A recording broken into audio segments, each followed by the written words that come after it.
जंगल में रिंकी चिड़िया अपने मम्मी पापा और अपने भाई बहनों के साथ रहा करती थी। उसके मम्मी पापा दोनों काम करने जाया करते थे। एक दिन उसके मम्मी पापा शाम हो गई, काम से लौटे नहीं।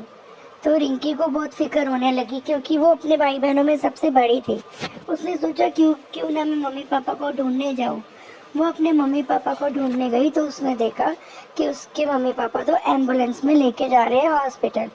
तो उसने पूछने से उसको पता चला कि मम्मी पापा का तो बहुत भारी एक्सीडेंट हुआ है। वो बहुत रोने लगी और बहुत परेशान हो गई। वो हॉस्पिटल में गई और उसने देखा कि मम्मी पापा का तो बहुत बुरा हाल है, बहुत ज़्यादा चोटें लगी है। अब वो ज़्यादा से ज़्यादा समय अपने मम्मी पापा के पास रहकर उनकी ना देखभाल करने लगी। और एक दिन डॉक्टर ने उससे बोला कि उसके मम्मी पापा का हाल बहुत ख़राब है, अब वो नहीं बच सकते, और उसके मम्मी पापा की मौत हो गई। जब वो अपने घर आई तो उसके भाई बहन ने उसे रहने नहीं दिया। उसके भाई बहन बहुत चतुर और दुष्ट थे। उन्होंने उसे लाठी मार के भगा दिया।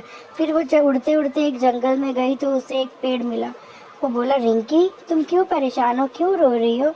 रिंकी बोली, मेरे मम्मी पापा नहीं है। तो पेड़ बोला, मेरे पास आकर रहो, मैं जादुई पेड़ हूँ रिंकी, तुम्हें जो चाहिए होगा मैं दूंगा।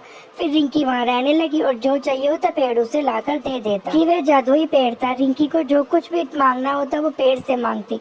पेड़ रिंकी बोलती आम दे दो, पेड़ आम दे देता। रिंकी बोलती मुझे भूख लगी है, उसी टाइम पेड़ खाना दे देता, क्योंकि वो जादुई पेड़ था। अब रिंकी खुशी खुशी उस पेड़ के ऊपर रहने लगी और बहुत खुश रहने लगे पेड़ और रिंकी।